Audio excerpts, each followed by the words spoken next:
दोस्तों, एक गांव में शादी समारोह चल रहा था और उस गांव में सुबह सुबह का टाइम था। वहां पे बख्शीश लेने के लिए किन्नर लोग पहुंच जाते हैं। किन्नर लोग पहुंचते हैं और दूल्हे के बाप से 5100 रुपये की मांग करने लगते हैं और मांग करते हैं। और दूल्हे का बाप जो है वो कहता है 1100 ले लो, 2100 ले लो। ऐसे करते करते मोल भाव करते करते काफ़ी वक्त बीत जाता है और तभी उधर से दूल्हा आ रहा होता है। लड़की के घर से शादी करके दूल्हा आ रहा होता है। दूल्हा का जब चाल चलन हाव भाव देखते हैं किन्नर लोग तो एकदम भौचक्के से रह जाते हैं कि ये क्या है। उनके हिसाब से तो ऐसा लग रहा कि दूल्हा किन्नर है, लेकिन अब ऐसे जनरली वो कह नहीं सकते थे क्योंकि भाई शादी समारोह था, दूल्हा वही था। तो वो सोचते हैं क्या है। और दूल्हा तब तक आके एक चारपाई पे बैठ जाता है और बैठने के बाद होते करते बात 2100 में तय हो जाती है।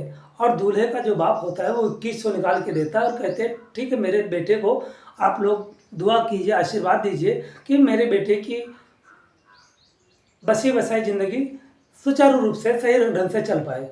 तो उसमें से एक किन्नर कहता है क्या चिकने, शादी तो कर लिया लेकिन गुजारा कैसे करेगा।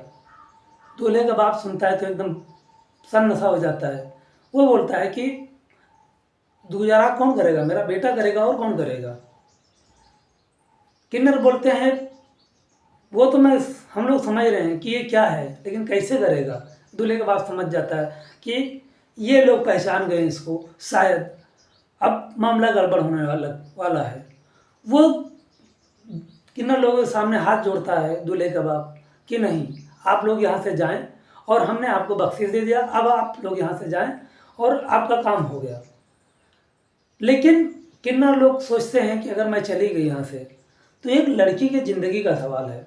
अगर ये किन्नर निकला तो उस लड़की का ज़िंदगी जो खराब हो जाएगा और उसके जिम्मेदार शायद हम लोग होंगे क्योंकि हम लोग पहचाने और इसको इग्नोर करके चले गए। किन्नर लोग सोचते हैं किसी ना किसी तरीके से तो इसका सच बाहर लाना ही पड़ेगा। किन्नर लोग दूल्हे के पास जाते हैं, चारों तरफ से घेर लेते हैं और अगल बगल बैठ जाते हैं, उसको छेड़ने लगते हैं, इधर उधर टटोलने लगते हैं। लगभग 100% तो नहीं क्लियर हो पाया, लेकिन 99% उनको क्लियर हो गया कि नहीं, ये एक मर्द नहीं, ये एक किन्नर है। और इतने में दूल्हे का बाप जो होता है वो एकदम गुस्सा आ जाता है और उन सबको वहाँ से भगा देता है कि अब मैंने तुम्हें बख्शीश दे दिया, अब तुम यहाँ क्या कर रहे हो, जाओ भागो यहाँ से।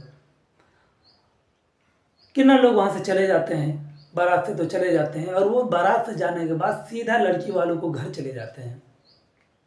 अब लड़की वालों के घर जाते हैं तो लड़की वाले घर जब घर पहुंचते हैं तो लड़की वाले उनका आवभगत करते हैं, सम्मान करते हैं, आदर सत्कार करते हैं। सुबह का टाइम रहता है, नाश्ता कराते हैं, चाय देते हैं और उसके बाद मिठाई भी देते हैं, बख्शीश भी देते हैं।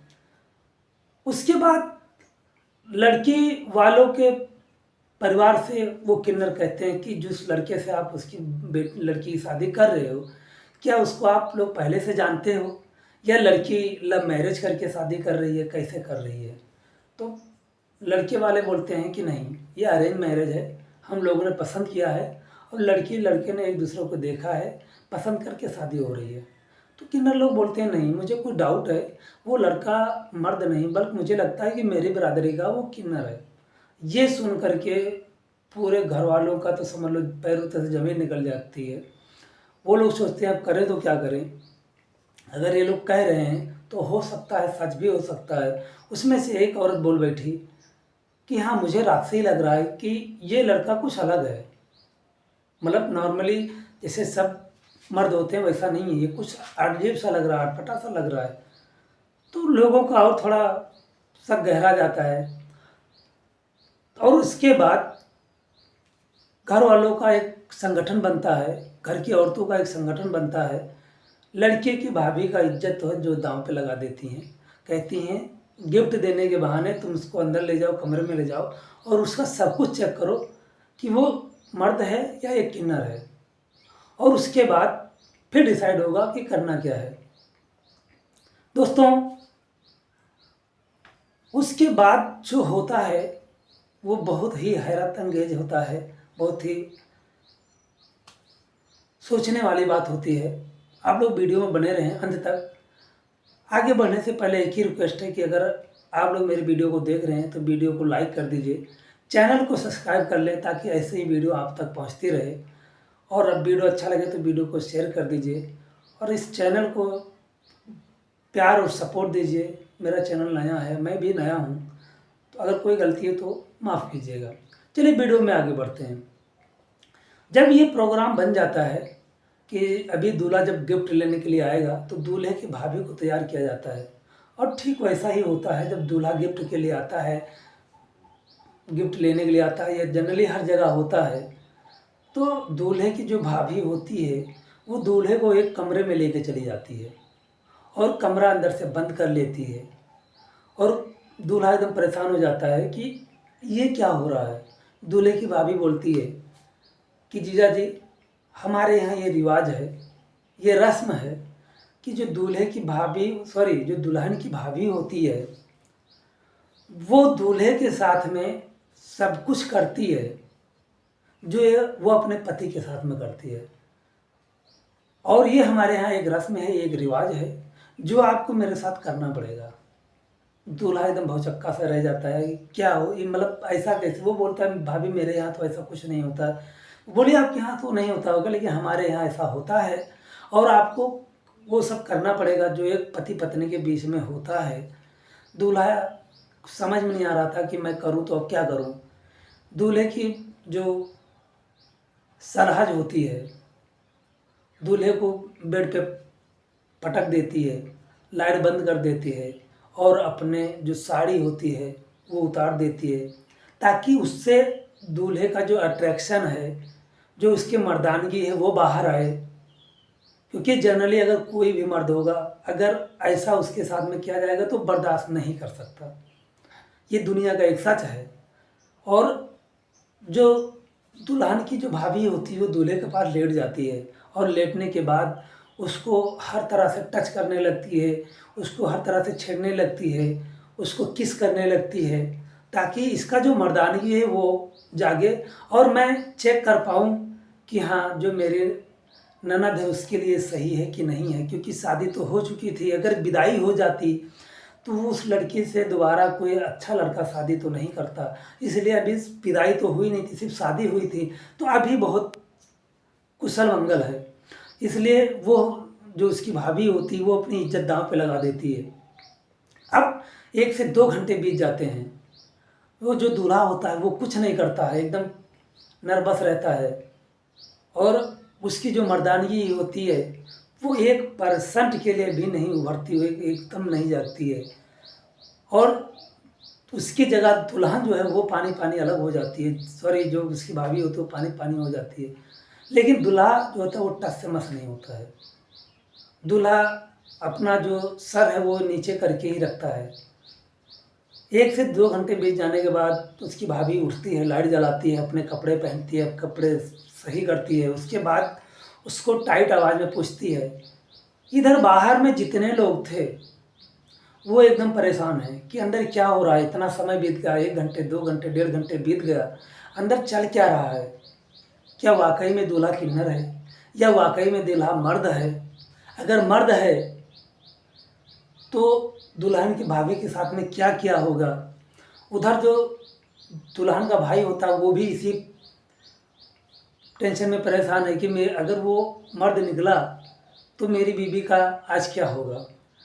लेकिन ऐसा कुछ नहीं था। जब उसकी भाभी टाइट होकर पूछती है कि मुझे सच सच बताओ, हकीकत क्या है, असलियत क्या है, तब वो जो दूल्हा होता है वो कहता है कि मुझे माफ़ करना, इसमें मेरी कोई गलती नहीं है। मेरे जो पिताजी हैं वो दहेज के लालच में ये शादी करवाए हैं और मैंने उनको मना किया था कि मैं शादी नहीं करूँगा, लेकिन उन्होंने मुझे मजबूर किया, डांट के प्रेशर दे करके मुझसे शादी करवाया। ताकि मैं उनसे कहा भी कि अगर मैं बच्चे नहीं कर सकता, मैं कुछ कर नहीं सकता, किसी की ज़िंदगी क्यों बर्बाद करूं। तो मेरे पिताश्री ने कहा कि अगर तुम बच्चे नहीं पैदा कर सकते कोई बात नहीं है, दहेज तो मिलेगा, धन तो मिलेगा, और रही बात बच्चे पैदा करने की तो मैं अभी बूढ़ा नहीं हुआ हूँ, मैं अपना बल चलाने के लिए मैं खुद वो चीज़ करूँगा जो तुम्हें करना चाहिए। तुम असमर्थ हो तो क्या हुआ, मैं तो हूँ भी, मैं अभी जवान हूँ, अभी मैं कर सकता हूँ भाई, मैं बच्चे पैदा कर सकता हूँ, अपना बल चलाने के लिए मैं बच्चे पैदा कर लूँगा और कोई जानेगा भी नहीं। दूल्हे ने ये सब सारी चीज़ें बताई। दुल्हन को तो, जो दुल्हन की भाभी होती है उसके पैरों तले से ज़मीन निकल जाती है कि मतलब दूल्हे का बाप का इतना गंदा माइंडसेट है। दुल्हन दरवाज़ा खोलती है, वो भाग के जाती है, अपने ननद के गले लिपट कर रोने लगती है ज़ोर ज़ोर से, फूट फूट कर। दुल्हन भी समझ जाती है कि मेरा तो कर्म फूट गया, मैं तो बर्बाद हो गई।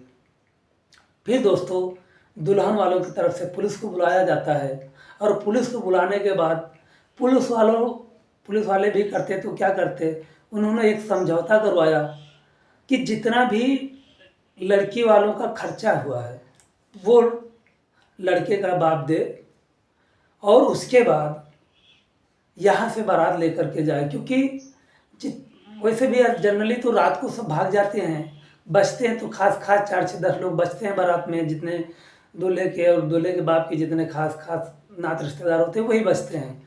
तो लड़की वालों ने सबको बंधक बना लिया, दूल्हे को एक कमरे में बंद कर दिया था और उन सबको दरवाजे पर बुला के सबको बंधक बना लिया था।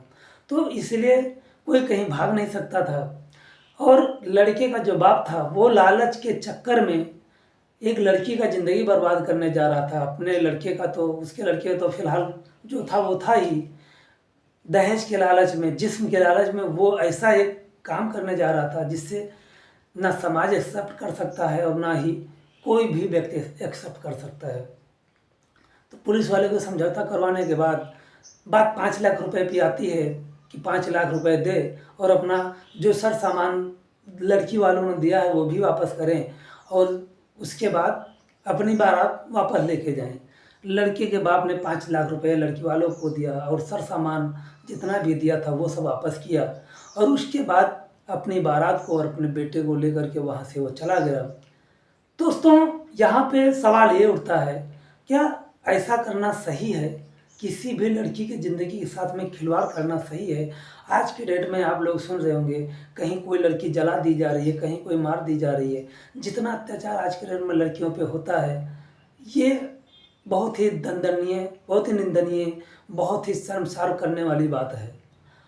आप लोग मुझे कमेंट सेक्शन में बताएं, जो दूल्हे बाप ने किया वो सही था या गलत था। और अगर आप लोग को वीडियो सही लगा हो, अच्छा लगा हो, तो वीडियो को शेयर करें। तब तक के लिए जय हिंद, जय भारत।